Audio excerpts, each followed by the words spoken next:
Tranquilo, pessoal, enquanto não começa. Alguém aqui já trabalha com Node.js?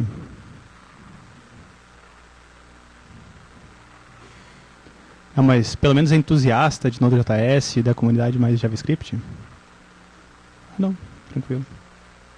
Alguém aqui já fez data mining, web scrapper, alguma coisa assim, nem que seja um projeto, alguma coisa? Não, tranquilo.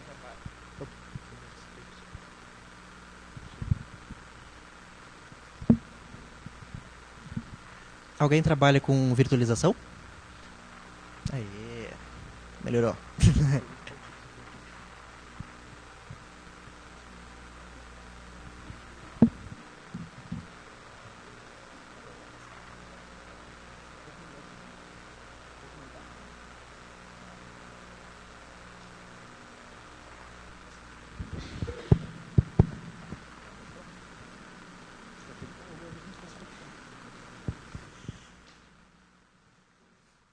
Então é o seguinte, a gente vai falar sobre o aspecto de infraestrutura para fazer data mining.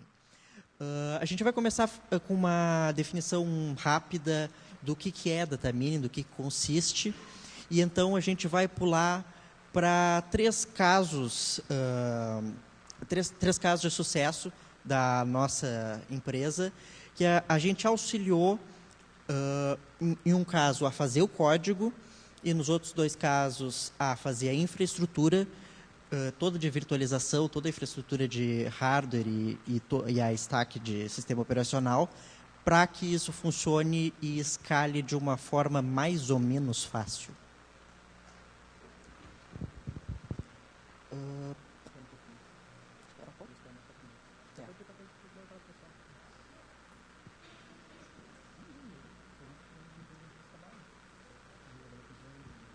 O pessoal que trabalha com virtualização trabalha com Khypervisor. Quem trabalha com Zen? Com Zen. Quem trabalha com VMware? VMware tem mais. Ovirt? Também, perfeito. Aqui, quem trabalha com o governo especificamente? Tipo... boa parte. Tranquilo.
Então, de novo, Zen e CoreOS.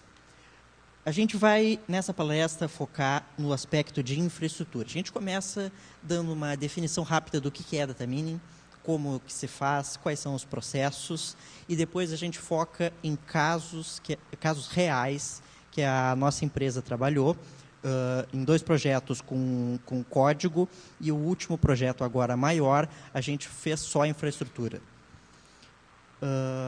Emerson, começa apresentando o conceito. Beleza, então. Se apresenta. Se apresentar. Eu sou Bernardo Anádio, este é o Emerson. Nós trabalhamos na Aligo. A gente faz consultoria de tudo. Full stack, né? No caso dele é mais DevOps. Não posso abrir a escalatura aqui. Tranquilo, então. Bem, antes, para começar, pelo menos para quem não conhece aqui, então é bom pelo menos dizer algumas questões de conceitos, assim. E é importante pelo menos saber diferenciar um pouco a questão de o que é web scraping e data mining. O web scraping é mais a questão de extração de dados a partir de um website. E data mining, dito de forma simples, não é só a questão de extrair os dados, mas a questão de pegar esses dados, geralmente eles são em quantidade muito grande, processar eles em busca de padrões e usar isso para algo útil. Ou seja, o web scraper pode ser uma etapa de data mining, que é uma coisa mais complexa. Nesse sentido ali, não sei se todo mundo está mais ou menos conseguindo ver a informação ali, a gente tem todo um processo, e data mining, embora seja uma das etapas dele, geralmente se assume que vocês vão fazer todo o resto disso ali. Mas, por exemplo, data mining tem dentro de um contexto de todos os dados possíveis, tem a questão de vocês selecionarem esses dados para quais dados vão processar, vão realmente trabalhar em cima deles. A partir deles ali vocês vão pré-processar, transformar eles, e a partir disso daí que é feito, talvez seria o core data mining ali, que é transformar isso e obter padrões, e a partir disso realmente ter a questão do conhecimento que vocês querem. Tá? Então assim, como a gente está pegando e falando aqui, a gente está usando data mining como um conceito, então pelo menos vou falar para vocês a questão, um pouco na questão de determinadamente requisitos. Mas assim, para dar algum exemplo assim, de que tipo de problemas que a gente pode pegar e o que data mining pode ser uma resposta para esses problemas. Um exemplo mais claro é, por exemplo, vocês são uma empresa e alguns parceiros de vocês querem que vocês de alguma forma usem as informações desses parceiros para torná-las em algo útil. Só que esse parceiro de vocês ele não tem como entregar essa informação imediatamente para vocês, de uma forma elegante, de tal forma que isso possa ser processado, sei lá, por uma API, alguma coisa assim. Então, às vezes, o jeito mais rápido de simplesmente fazer as coisas funcionar é literalmente extrair dados de HTML. Que é o caso ali. Outra coisa também é que, às vezes, tem casos em que o próprio governo, mesmo sendo obrigado por lei, nem todos os dados do governo, hoje em dia já mudou bastante, mas nem todos os dados do governo, por exemplo, eles estão acessíveis de uma forma que é fácil de processar por máquinas. Um dos casos que a gente vai citar tem com relação a isso. E também, assim, outro exemplo mais claro também, que está bem popular agora também, é com relação a, por exemplo, saber em tempo real a opinião do público em relação à marca, um produto, alguma coisa de vocês. Também só um exemplo mais estranho ali, que é a questão de, em caso de uma catástrofe total, perda de site e backup, tu poder recuperar essa informação a partir do Google Cache. Esses aqui são só alguns exemplos de data mining. Na verdade, tem uma gama de possibilidades com relação a isso. Por exemplo, assim, agora, com a parte específica de web scraper, o que vocês poderiam usar para fazer um web scraper? Olha, essa parte específica, basicamente, vocês poderiam escolher quase qualquer linguagem para fazer. O web scraper em si, essa parte específica, ela não tende a ser uma coisa muito complexa. Quase qualquer linguagem que tenha acesso, sei lá, à web, coisa assim, vocês conseguem extrair os dados. Algumas talvez tenham frameworks mais para isso, mas a princípio esse conceito mesmo ali, qualquer linguagem que vocês escolherem, vocês vão conseguir isso ali. Agora sim, algumas soluções que são event-driving, que não bloqueantes, elas têm uma tendência a ter algumas vantagens. Tá? Dá para fazer qualquer linguagem, mas algumas têm algumas vantagens a mais. Nesse caso ali, JavaScript, ele faz isso nativamente. Para quem usa PHP, se usar PHP com React, tu consegue também ter uma situação que ele não bloqueia antes, da mesma forma que JavaScript com Node. E para quem usa Python, por exemplo, tem Tornado. Basicamente, quase todas as linguagens têm alguma solução para isso. Java tem essa questão, tem tudo ali. E ainda dentro de alguns frameworks ou ferramentas que vale a pena ser citado aqui, tem a questão do PhantomJS, que para quem quer fazer algum data mining ou algum web scraper mais agressivo, em que a página é complexa, que tem que apertar botões, que tem alguma coisa assim que fazer, sei lá, muito na força bruta, com, sei lá, com PHP, com CURL, com bash, alguma coisa assim, o Phantom ele é ideal para quando vocês querem fazer coisas complexas, que literalmente emula a ação do usuário final. A única questão é que ele emula literalmente o navegador, então ele emula também os bugs do navegador e isso é um pouco complexo às vezes.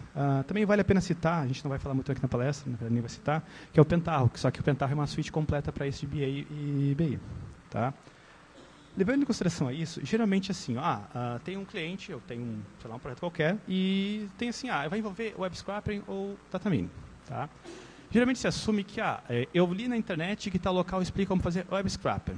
Então, isso ali geralmente leva a ter uma situação em que, assim, todos os data minings web scrapers são relativamente parecidos, talvez só um mais complexo que o outro. Então, isso pode levar a uma situação de alguns pressupostos que podem levar vocês a estipular o levantamento de requisitos de vocês, o levantamento de requisitos de vocês, tá? Por exemplo, assim, geralmente uma situação mais simples de data mining vai se assumir que a lista de URL a ser minerada, ela é meio uniforme, não é uma coisa que muda muito, é uma coisa que talvez não precise ser processada. Então, tranquilo. Também assim, pode-se assumir talvez que inicialmente esse HTML a ser processado, ele não vai desse site, não necessariamente o site vai te bloquear o teu IP. Talvez simplesmente assuma que eu posso minerar os dados numa quantidade absurda que talvez não bloqueie. Ou então assim, mas caso bloqueie, eu li na internet que eu posso usar proxies. Então talvez a pessoa assim, eu sei que tem uma lista de proxies públicos e talvez eu poderia simplesmente usar ele. É uma coisa simples. A questão é que na prática proxies públicos simplesmente não servem para uma coisa assim. Se alguém realmente precisar disso, vai ter que usar proxies privados ou literalmente conseguir máquinas mesmo. E assim, mesmo quando tu assume que vai extrair dados dessas páginas, às vezes essa HTML pode estar mal escrito, ou então simplesmente geralmente tu vai assumir que talvez as pessoas não mudem a marcação volta e meia, alguma coisa assim. E também tu talvez assume que o dado que eu vou extrair de alguém, geralmente assim, é um grande site, é um grande parceiro, é o site do governo, eles nunca vão errar a informação em si. Geralmente vai assumir que eles geralmente são certos. Com isso ali, dependendo de como vocês vão assumir esse data mining, vocês podem assumir que não é uma coisa complexa, então talvez qualquer banco de dados vai servir para guardar isso. E também, como talvez pode assumir que isso é uma coisa mais simples, pode simplesmente ver assim, a gente tem dinheiro suficiente para fazer isso. Não é uma coisa tão simples. Isso aí tem coisa que tem tutorial na internet. O que poderia dar errado, né, afinal? Daí o problema é o seguinte, é que às vezes tem alguns projetos que você pega na internet que talvez vocês consigam fazer o MVP em uma questão de, sei lá, em 2 horas, 1 hora, vocês fizeram o MVP que puxou a página e cuspiu ali o JSON, alguma informação bruta ali. Daí talvez isso pode levar à situação de que é só um pouco mais complexo que isso. Mas assim, a questão é que às vezes esses requisitos que podem funcionar para projeto pequeno, ou então alguém que diz para vocês, isso é fácil, pode não se aplicar necessariamente no real. Mas nesse caso aqui, vai citar 2 exemplos de casos em que até daria para fazer uma simplificação e outro caso que não daria para fazer muito ali. Um exemplo de caso aqui, que a gente até tem código depois se vocês quiserem ver, mas de certa forma daria para ilustrar um processo quase completo de data mining, mesmo que algumas coisas não são, com a ferramenta de BA, alguma coisa assim, algumas coisas são literalmente tu pegar e fazer manualmente. Tá? É questão de um estudo de caso aqui, data mining de Google Cache. Teve um site, ele simplesmente foi perda total, não tinha backup, não tinha nada. Tá? E havia uma urgência simplesmente para recuperar esses dados do ar. Mas a questão é que o site tinha muitas informações marcadas do Google Cache e o que foi feito foi o seguinte, simplesmente o Google Analytics tinha lista de URLs acessadas nos últimos anos, baixou lá a export do Google Analytics, essas URLs ali foi feita uma limpa de algumas URLs óbvias de sites que não precisavam baixar, e com base nisso ali foi programado alguma coisa que tem o código ali, que ele extraiu esses dados, conforme os dados foram extraindo, já coloca o site no ar imediatamente, então pelo menos assim, o site está fora do ar sem backup, mas pelo menos tem alguma coisa para o pessoal ver lá que parece que tem. Depois disso ali, faz uma outra ferramenta, que simplesmente pega e extrai os HTMLs e inseriu de novo num CMS. Ok. A questão é que assim, se for pensar nisso ali dura talvez, se for considerar o processo completo, desde de extrair até colocar de novo num site, talvez dure umas 50 horas. Sendo que boa parte disso foi rápido, porque a boa parte do processo que talvez numa situação mais complexa, vocês fariam meio que com software, tem que programar uma ferramenta, tem que fazer toda uma análise. Mas era só um site, era uma coisa que não era recorrente, alguma coisa assim. O único, talvez, um pouco mais desafio nesse caso ali é simplesmente a questão de, o Google ele é muito perspicaz na questão de como ele bloqueia acesso. E essa forma como ele bloqueia ali, talvez ele praticamente exige que vocês não é uma questão só de IPs diferentes, se ele perceber que estão minerando ele de alguma forma e tem IPs parecidos, tá? Até um range, sei lá, até o segundo grupo, tá, tranquilo. Até 22. Tá? Então, assim, nesse caso ali, por exemplo, era só o que era umas 30 mil URLs, no final umas 20 foram recuperadas, umas 20 mil. Basicamente assim, foi criar máquinas, servidor, resolver o problema, beleza. Tá? Eu vou passar um pouco mais rápido aqui. A questão toda é que assim, nesse aqui foi um caso em que a diferença entre fazer o MVP e colocar no ar foi meio pequena. porque alguns processos ali poderão ser meio que feitos de forma mais manual. Agora a gente tem aqui o segundo caso, que é um outro caso de data mining. Tá? Nesse caso aqui, vamos dizer assim, a diferença é que antes talvez era um processo. Talvez eu poderia levar alguém a imaginar assim que, se tal situação eu consigo fazer em X tempo, essa situação aqui tem X sites, então talvez eu vou multiplicar isso aqui por tanto X, e daí eu vou colocar mais um coeficiente de erro por tanto. Então talvez isso aqui vai dar a situação perfeita. O problema é o seguinte, se fizer assumir esses preceitos ali, daí tem uma situação específica que tu pode pegar e começar a sair da situação de web scrapper e começa a ir mais para a parte de mineração de dados, que tem todo o processo que tu não pode mais fazer manualmente. Nesse outro caso aqui, por exemplo, o data mining de voos brasileiros. Tu tinha, por exemplo, ali, vou dar alguns exemplos de sites ali, o site da Infraero, sites das próprias companhias aéreas e site da ANAC e do CNGA. A questão é que, assim, esse caso aqui, por exemplo, é um exemplo que ele não é só uma questão de X vezes mais complexo, é uma questão de exponencialmente mais complexo. Em algumas situações, para dizer, por exemplo, o site da Infraero, que é um site público, ele tem erros grosseiros.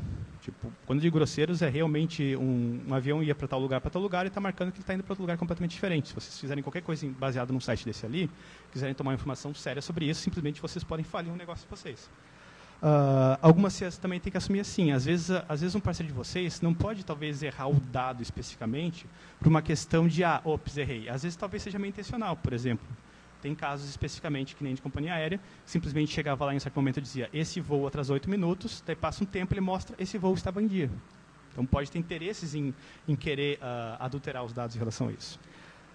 Com relação a isso, também outras diferenças do ponto de vista técnico.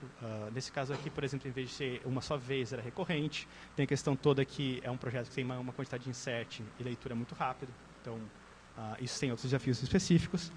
E também uma busca mais alta. Uma das principais diferenças disso ali é que é o seguinte, que no outro exemplo era possível escalar algumas coisas fazer meio manual, aqui a quantidade de dados é tão alta que não tem como tu fazer algumas coisas manuais. Tem que ser automatizado no nível em que tem que ser proativo, ou seja, as URLs antes eram de um jeito, tu podia ter uma lista completa, aqui não. Aqui simplesmente, basicamente, o crawler de vocês tem que decidir em tempo real o que ele vai fazer agora ou não. Então isso começa a deixar uma situação mais complexa. Também outro exemplo, diferente do outro, que fazer um MVP é uma diferença, não é simplesmente multiplicar o MVP, a diferença MVP para o real é muito brutal. Também tem que reavaliar as entradas em tempo reais e a questão ali. Beleza. Simplesmente para citar, para quem quer usar essas palestras aqui e realmente fazer também, em alguns pontos para levar em consideração. Mas na prática um cliente que vai assumir algo para vocês e pedir algo para vocês, ele tem que entender que não é porque ele vem em algum lugar que é fácil, que necessariamente de vocês vai ser rápido. Pode simplesmente acontecer que o caso de vocês é uma coisa mais complexa e o cliente simplesmente dizer para vocês que façam, isso aí é fácil, não vai necessariamente fazer o site vocês saírem o projeto vocês saírem mais rápido, simplesmente isso só pode gerar umas expectativas mais rápidas em relação a esse atraso. Outra coisa também, vocês como desenvolvedores, mesmo que vocês sejam induzidos pelo cliente a assumir que a diferença entre o MVP e o produto real é pequena, isso também não dá para levar em consideração muito esses tutoriais, alguma coisa que assim, o cara fez um negócio em uma palestra, eu vou fazer isso aqui, sei lá, em tanto tempo. Não é uma questão assim. Outra coisa também é que, mesmo que vocês sejam programadores de uma linguagem, às vezes não é bom vocês usarem aquela linguagem e usarem como martelinho de ouro, tipo, eu estou usando Node, eu estou usando PHP, eu vou fazer tudo em PHP. Não, às vezes tem algumas coisas que vocês podem usar e usar infraestrutura para ajudar vocês. Às vezes podem usar alguma ferramenta específica, algum tool, alguma coisa assim, que alguma coisa que vocês fariam em código, vocês usam ela e ela otimiza o tempo de vocês e faz muito melhor. Ou seja, usar o que está de bom no mercado. Outra coisa também é que assumir que se funciona na máquina de vocês, não necessariamente vai funcionar em produção. É questão tudo que quando a gente está em alguns desafios específicos, isso pode deixar mais complexo. Agora aqui. Então, assim, agora, levando em consideração que nem todos os data minings dos projetos são iguais, como seria uma lista de requisitos um pouco mais realista. Isso aqui, eu até aconselho para caso vocês tenham algum projeto que esteja relacionado a isso, usem isso aqui em consideração. A decisão de escolha de URLs, não necessariamente ela pode não ser trivial, talvez seja uma coisa que tem que ser decidida em tempo real. Por exemplo, às vezes vocês têm uma lista de URLs, de produtos, alguma coisa assim, talvez vocês tenham que decidir, se eu minerar todas o tempo todo, eu posso ter uma perda de eficiência, talvez eu só minero as URLs ou alguma coisa assim em função do tempo, em função de que essa que vai atualizar ou não, que é uma questão de economizar recursos.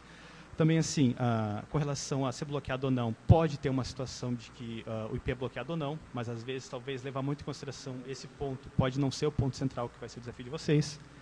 A extração de dados que vocês podem pegar tem consistência severa, podem ter isso, dependendo do cliente de vocês. Vocês têm que avaliar isso. Talvez o principal risco de vocês é de onde vocês vão extrair os dados, que esses dados, talvez, eles tenham erros e isso vai causar erros de vocês. Então, às vezes, pode ser interessante vocês revalidarem eles para, pelo menos, não estourar um erro absurdo mais tarde.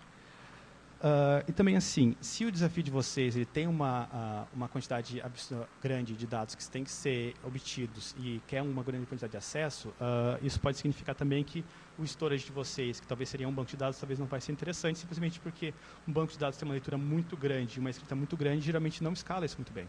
Então, tem desafios mais específicos. E também, assim, quando vocês são mais pragmáticos com relação a qual que é os objetivos, isso pode levar também que, se antes talvez era mais simples o dinheiro num recurso, tem afim, tem vontade, agora, quando começa realmente a botar na tabela tudo que precisa, ele começa a ser um recurso finito. Então, tá. Pessoal, quando a gente começa a falar de data mining, uma coisa que a gente tem que falar, antes de mais nada, é dinheiro. Data mining é caro, data mining usa muita memória, data mining usa muita CPU, data mining usa muita rede. Tu vai baixar quantidades absurdas de dados para poder tirar um inteiro. As coisas realmente não cooperam, as páginas estão cada vez mais pesadas. Não esperem que isso vai ser barato. Tá? Dito isso, a gente pode tentar otimizar o preço para não gastar os tubos. Tem duas maneiras que tu pode começar. Tu é grande ou tu é pequeno. OPEX ou CAPEX. Tu começa, tu vai lá numa DigitalOcean, abre lá o sitezinho da DigitalOcean, abre o sitezinho da Amazon, fala... volta ali. E começa a pagar sem compromisso nenhum. O outro jeito é tu simplesmente chega, põe a pé na porta do data center e diz, eu quero essa sala. Tem uma boa diferença de quantidade de zeros no valor disso. Mas, mesmo assim, em OPEX ainda é caro. Então, a gente tem que tentar otimizar o que der. Quando a gente fala de OPEX não. Quando a gente fala em escalar, qual é a primeira coisa que vem na cabeça? É Amazon ou DigitalOcean. Só que a gente, para os projetos da gente, a gente começou a fazer o levantamento e a gente ia ter um gasto absurdo usando esses provedores de VPS. A gente começou a olhar, a Amazon tem grande mercado, todo mundo conhece, coisa e tal, é confiável, mas o custo é caro, muito caro. Azure é Microsoft. DigitalOcean, bacana. Só que DigitalOcean parece que foi só mês passado que começou a ter block storage flexível. Ainda falta muita feature na DigitalOcean para DigitalOcean se tornar algo mais enterprise. DigitalOcean, por enquanto, está mais relegado assim, mais a fazer o ambiente de teste do developer. Também a gente fez levantamento com CAPEX, por que não? Perguntar não gasta dinheiro. A gente só pergunta também porque não dá. Olhamos na Equinix, a brincadeira lá começa com $2.500 por mês, sem contar nada de hardware, basicamente $2.500 por mês é só para tu ter o armário ali. Então, não é bacana. Em Bratel é mais barato, mas em Bratel a conexão é uma desgraça. Sério. Vergonha. E tudo isso é caro, e mais todo investimento tu tem que comprar o hardware.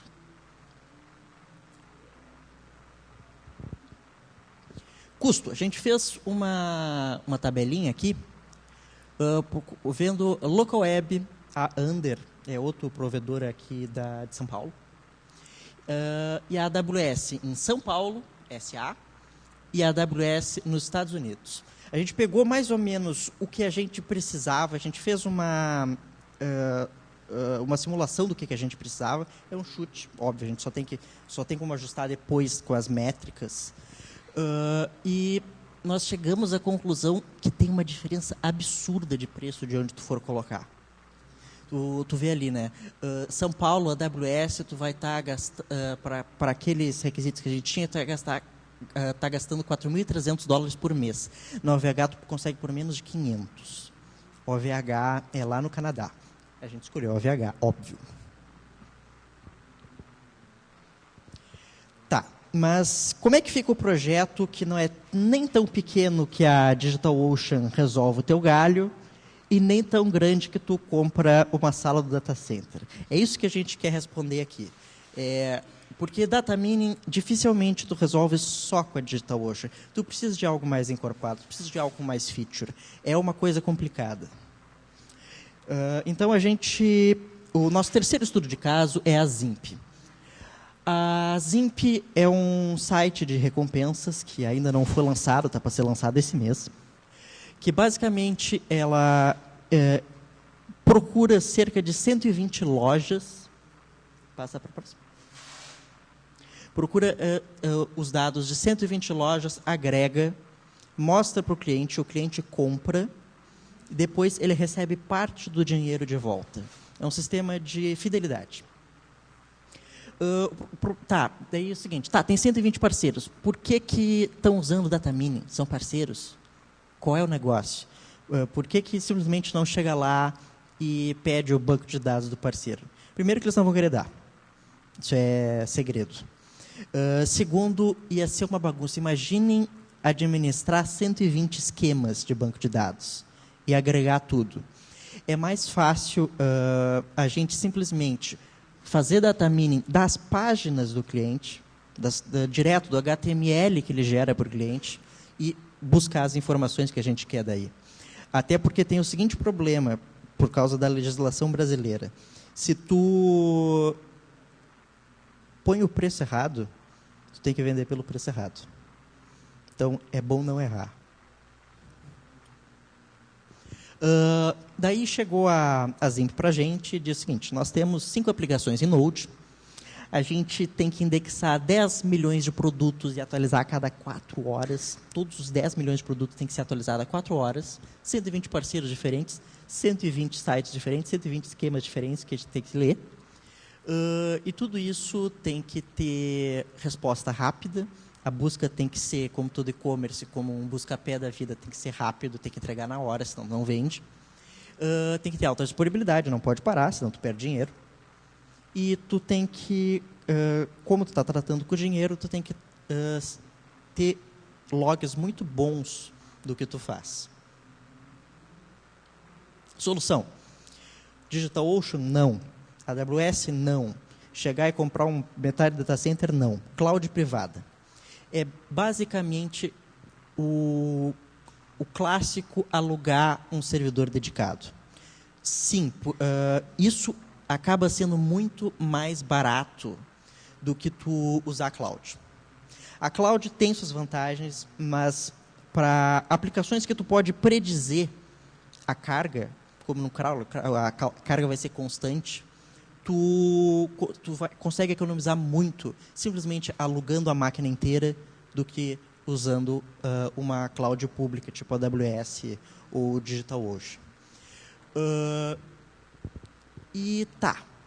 Mas tu tem tantos servidores lá e, de repente, a tua carga dobra. Como é que tu faz? Precisa dobrar para ontem. Se a tua capacidade precisa dobrar para ontem, como é que tu faz?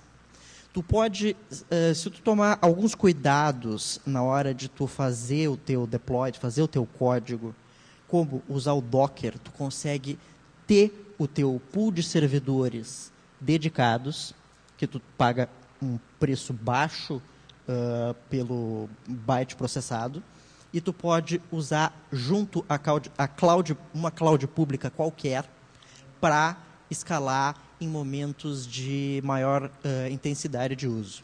Ou até então que tu notou um aumento até que tu consiga provisionar mais servidores dedicados. Porque sempre quando tu trabalha com servidores dedicados, tu tem que considerar o tempo que demora para alguém vir lá e conectar o servidor na tomada, deixar tudo configuradinho, bonitinho.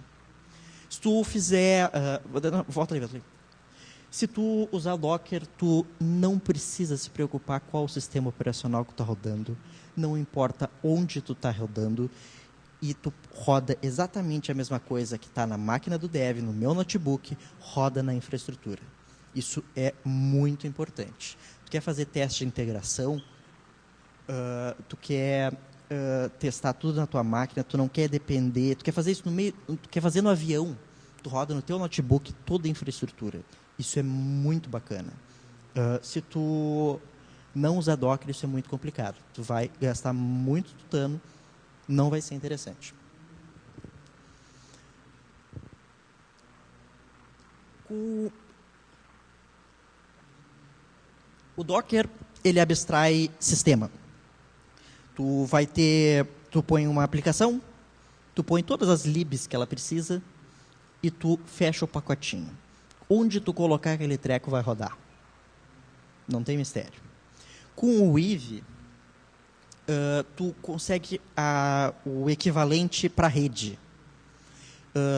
Tu não interessa se tu está rodando na VLAN de um data center, se tu está rodando na VLAN de outro data center, se tu está rodando no teu notebook. Tu monta uma infraestrutura, tu monta uma malha virtual, onde tu abstrai a topologia de fato da rede numa topologia virtual. Topologia, tu faz a que tu quiser. E o próprio Weave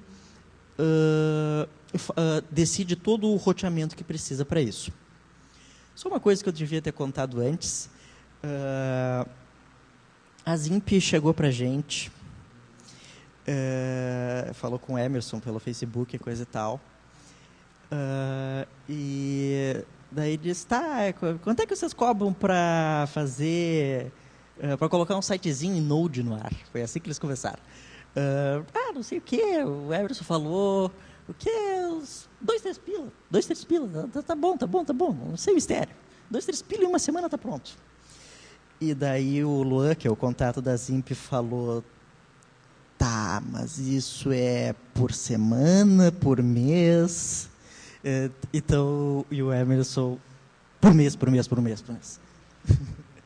A gente, no momento que chegou primeiro, a gente não tinha se dado conta do tamanho do problema. Toca a ficha? Uhum. Banco de dados. Normalmente, a pior coisa quando tu quer escalar uma infraestrutura é banco de dados. 90% dos casos, ali vai ser o teu gargalo. Tu ter o mesmo dado em diversos lugares diferentes, com consistência, é algo complicado na computação. É algo caro. É algo que se gasta muito tutano em cima e, normalmente, é o pior problema de todos. Tu escalar um banco de dados não é fácil. Finalmente, agora, nós temos algumas soluções melhores, como o PostgreSQL NoSQL. O Mongo não é tão bom assim. Os algoritmos melhoraram um pouco, mas ainda não tem nenhuma adaga de ouro que resolva o problema facilmente.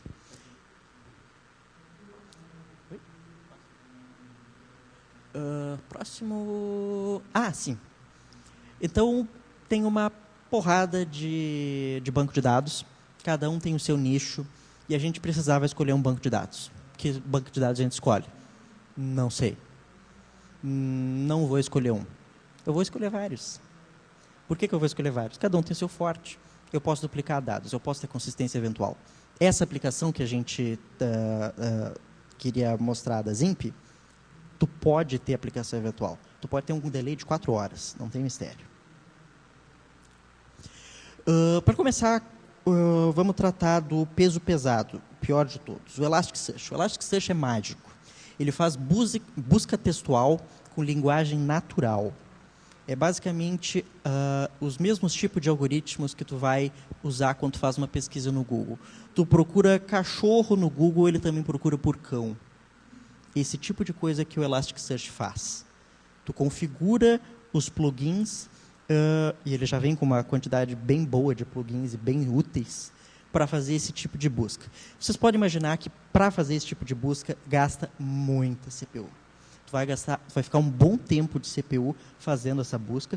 Tu tem que consultar um banco de dados enorme, tu tem que consultar muitos índices, porque de uma busca tu pode ter várias possibilidades de match. E tu ainda tem que ordenar isso conforme os melhores matches. O Elasticsearch faz uma pontuação de qual que é a melhor match. Por exemplo, cachorros, se colocar cachorro no Elasticsearch, se colocar cachorro, ele vai dar uma nota 98. Se tu colocar cão, ele vai dar uma nota 50. E esse tipo de inteligência que o Elasticsearch tem. E é o padrão do mercado. Pensou em busca, tu pensou em Elasticsearch.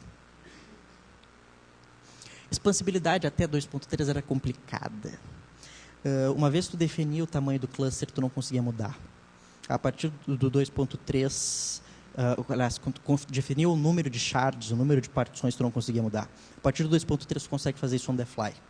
Mas até então, tu tinha que adotar uma solução híbrida, que tu tinha uma fonte externa de verdade, para tu ter que toda hora estar regerando os índices do Elasticsearch conforme a tua demanda. E os devs reclamam também que é meio complicado de administrar documento. Eu não sei, eu não sou dev, eu faço infraestrutura. Toca a ficha. PostgreSQL. Vocês devem ter visto que no título da palestra estava Mongo. Mas no meio do projeto, os devs tiveram um rage com o Mongo e deram um bico naquela porcaria. Foram para PostgreNoSQL. O Postgre é originalmente um banco de dados relacional que acabou colocando junto do código deles funções de NoSQL, só que retrieval. Tu joga uma chave e ele retorna o dado, não é tabular. E conseguiu ficar melhor que o Mongo. O Mongo é específico para isso, ficou melhor que eles, para tu ver como o Mongo estava mal das pernas. Aliás, o PostgreSQL, o Elasticsearch, ele armazena os produtos, né, no nosso caso. O Postgre, ele armazena user data. Esse usuário aqui deu like neste produto. Este usuário acessou tal e tal lugar. A gente vai usando para cada tipo de dado que a gente tem o banco de dados mais apropriado. E o mais interessante, o mais exótico de todos é o Datomic. O Datomic é um banco de dados completamente transacional que tu não edita nada. Tu adiciona dados. Tu tem um log infinito das operações que tu fez. Isso é extremamente importante para a auditoria. Se tu está trabalhando com dinheiro, tu quer saber onde é que o dinheiro está indo. Se der erro, tu quer saber onde é que exatamente deu erro. O Datomic provê garantia de que aquele dado não foi modificado. Mais garantia que o Datomic, só blockchain. Blockchain que nem Bitcoin, que daí tu tem uma garantia criptográfica. Não é uma garantia apenas na correção do banco de dados. Tu tem uma garantia matemática de que aquela porcaria não foi alterada.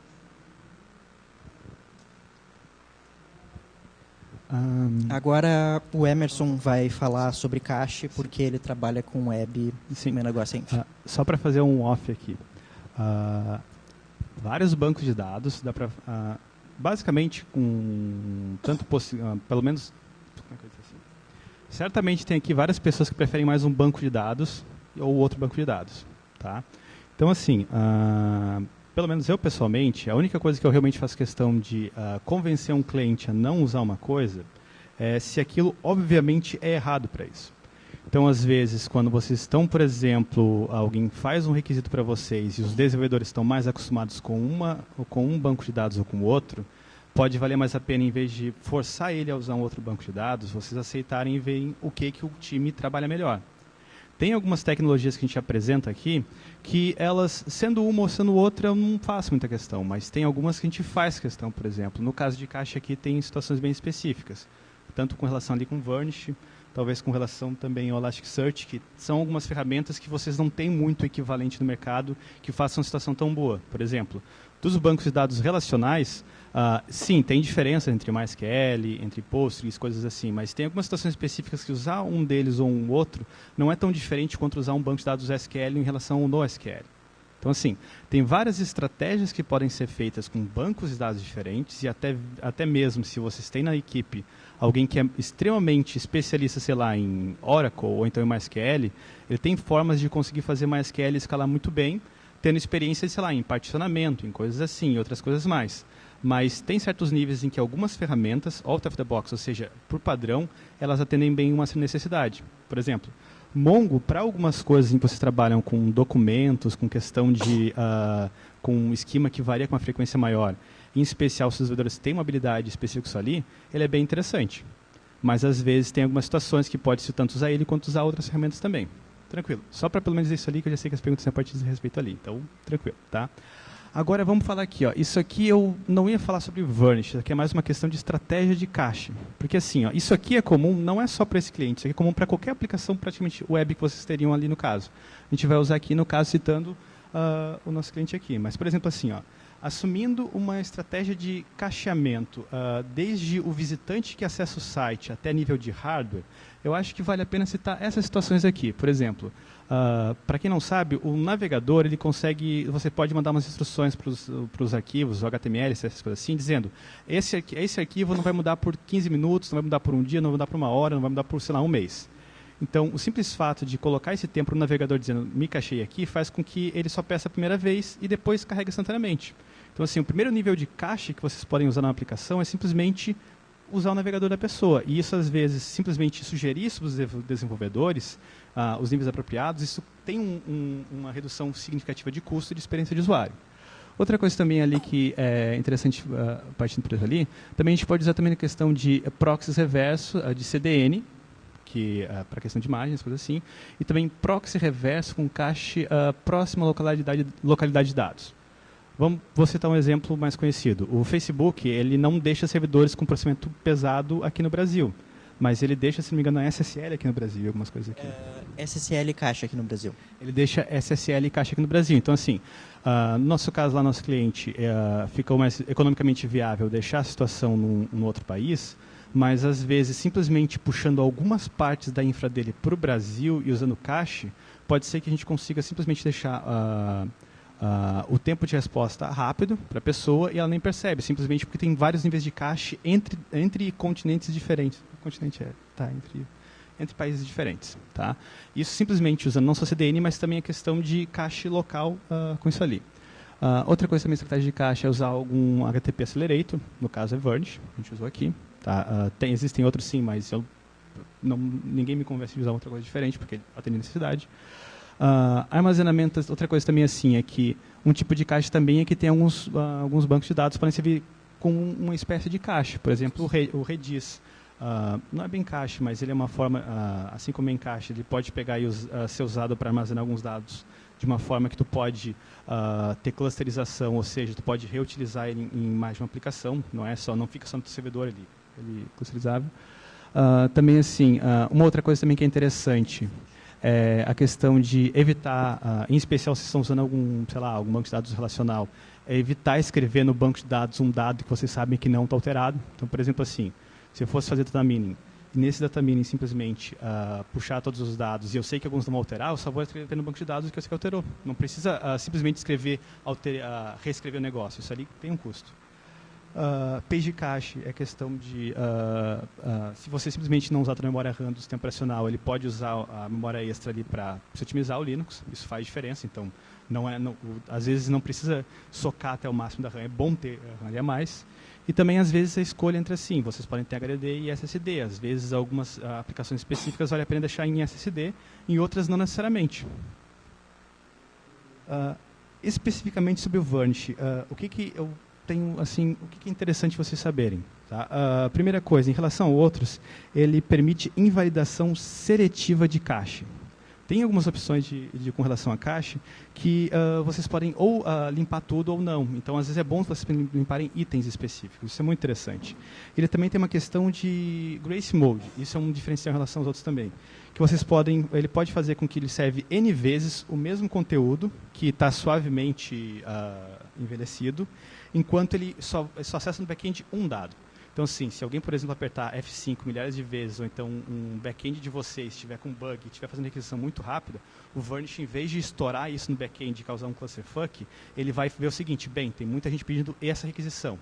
Eu peço a primeira vez e as outras requisições ele fica esperando. Ou seja, a questão de usar Varnish nesse caso aqui não é só uma questão de velocidade, é uma questão de proteger situações até de um DDoS Layer 7 simples. Tipo, considerando que o cara não vai ficar mudando as strings, coisas assim.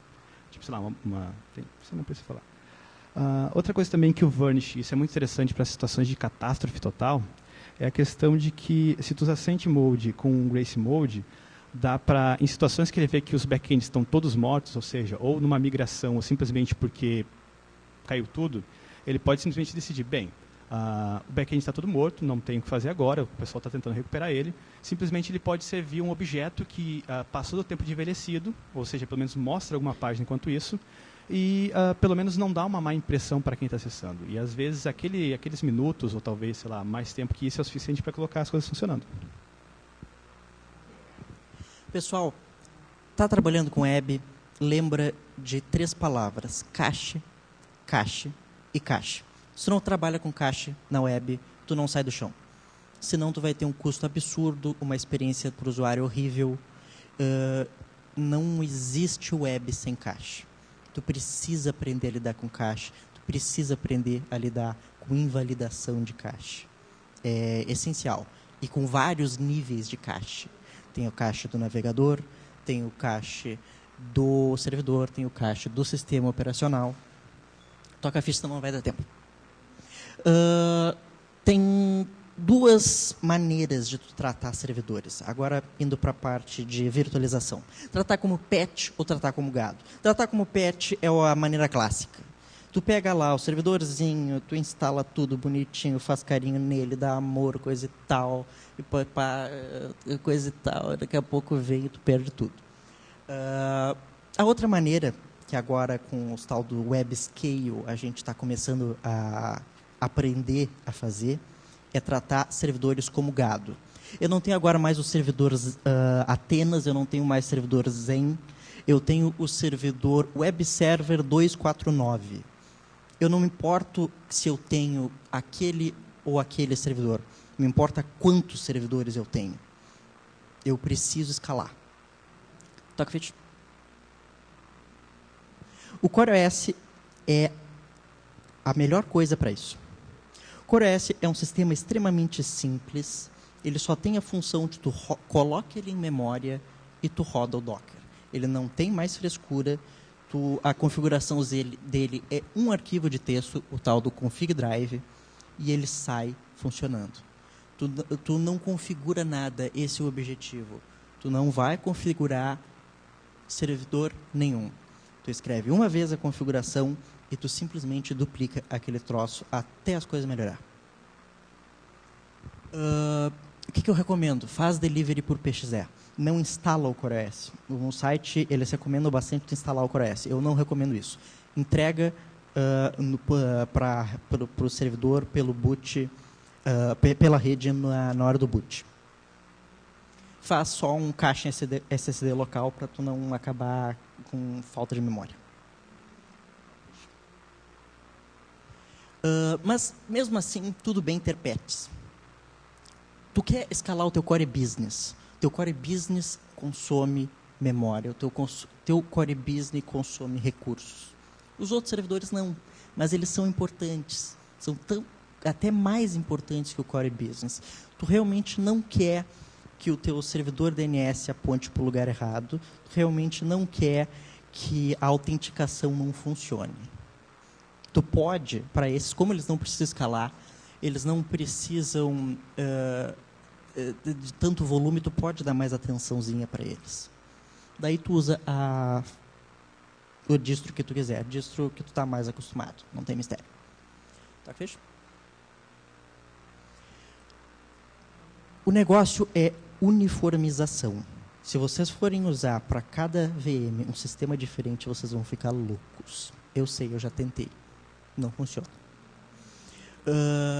Também, uma outra coisa que não funciona é usar um usuário e senha para cada servidor. Para cada VM. Cada VM com uma senha de root, tu vai ficar louco. Não façam isso. Está começando uma infraestrutura, instala um servidor de autenticação centralizado. Recomendação FreeIPA. O FreeIPA ele é uma abstração do LDAP e do Kerberos.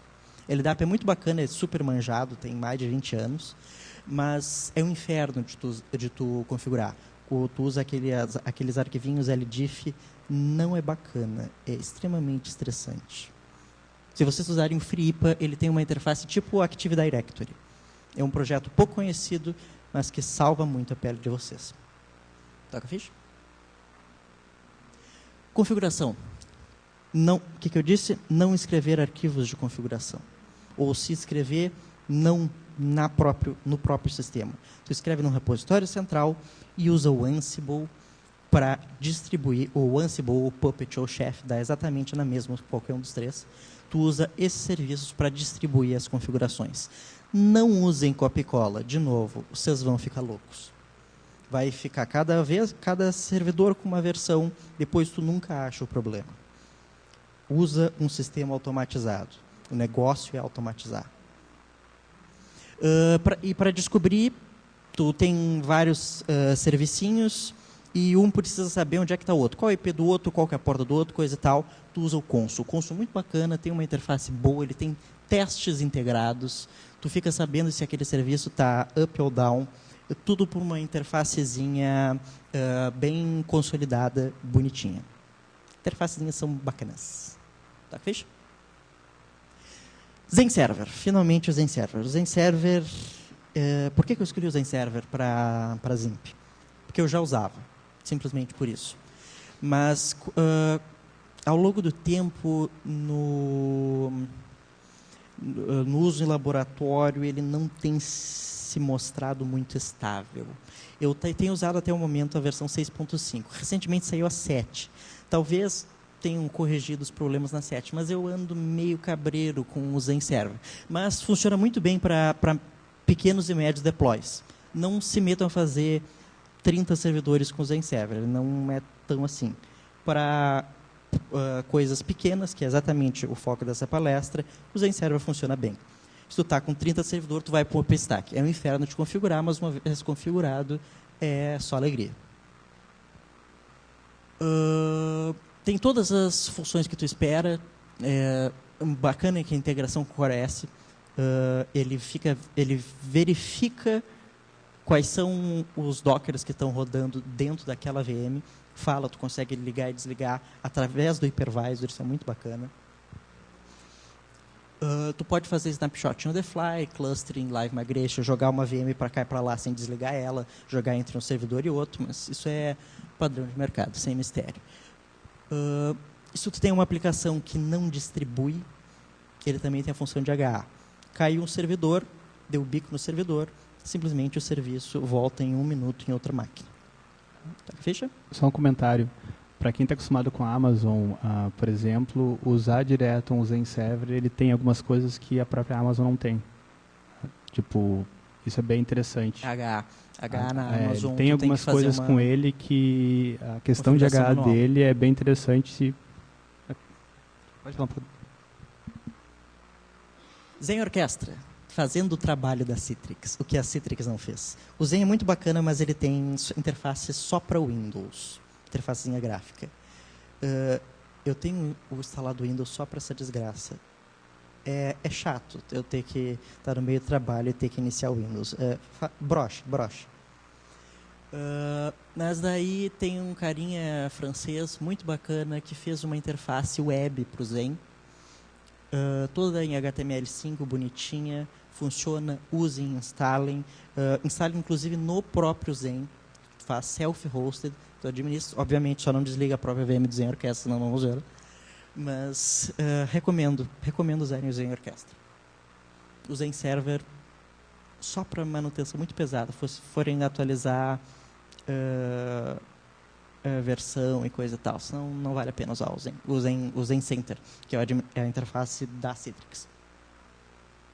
Tá com a ficha? Greylog. Outro problema da ZIMP. O Greylog é outro brutamontes. Ele tem um Elasticsearch integrado e tudo isso para processar logs. Nunca subestime a quantidade de logs que um servidor pode gerar. Tu tem muito log por padrão. Analisar isso normalmente é uma tarefa extenuante. O Greylog ele tenta ajudar isso, ele tenta fazer uma correlação entre o horário dos logs, ver de qual máquina veio. Tu pode fazer uma grande quantidade de métricas em cima dos logs do teu servidor. Isso é muito importante quando tu está fazendo o dimensionamento da tua infraestrutura, que é exatamente o caso aqui. Tu não tem dinheiro infinito, tu não é o Google. Mas o Greylog em si é uma coisa pesada. Quando tu meteu o Elasticsearch no meio, tu está gastando $200 só para começo de conversa. E tem integração com o SystemD. Sei que um monte de gente não gosta do SystemD, eu adoro. Realmente facilitou muito a minha vida. Mas é bacana que o Greylog integra direto com o SystemD. O SystemD simplesmente joga para um servidor remoto que está preferencialmente em outro data center, em outro país, configurado o Greylog como boca de lobo, e tu tem a garantia que aquele dado vai chegar lá, vai ficar guardadinho e ninguém vai alterar. Toca a ficha? Finalmente, último slide, se não me engano. Resiliência. Quando vocês estão trabalhando com web, vocês têm que assumir que a máquina de vocês vai pifar. Pifa. AWS, tu tem 5 VMs, uma delas vai pifar por mês. Vai travar, arrebentar. Falhas acontecem. Vocês têm que estar preparados para lidar. É muito mais frequente do que vocês imaginam. Para isso, tu quer fazer alta disponibilidade. Para alta disponibilidade, tu tem que ter a seguinte regra. Se tu tem algo que não tem estado, tipo um load balancer, o load balancer não interessa o que veio antes, o que veio depois. Tu precisa ter pelo menos 2 nós. Se um cair, tem outro. Acabou. Agora, se tu armazena estado, tipo um banco de dados, a saída posterior depende da saída anterior, tu precisa de pelo menos 3 nós. Isso é uma coisa que normalmente o pessoal não se dá conta, e para isso tu tem que começar com 3 máquinas físicas, pelo menos, se tu quer ter HA. O problema do estado é que se tu tem 2 máquinas, uma caiu, e daí ela voltou. E quem que tem os dados de verdade agora? Tu não tem como saber, tu tem que tirar uma regra, tem que tirar a melhor de 3. Então tá, estão avisando aqui que acabou o meu tempo, mas eu acho que esse era o último slide mesmo. Perguntas eu vou estar lá no... Não, a gente, é 10 minutos agora de perguntas. Não tem? Não? Não tem. Tá. Vou estar lá no stand do Joomla, se quiserem vir bater um papo, tomar um café, estamos lá. Café é importante, café é bacana.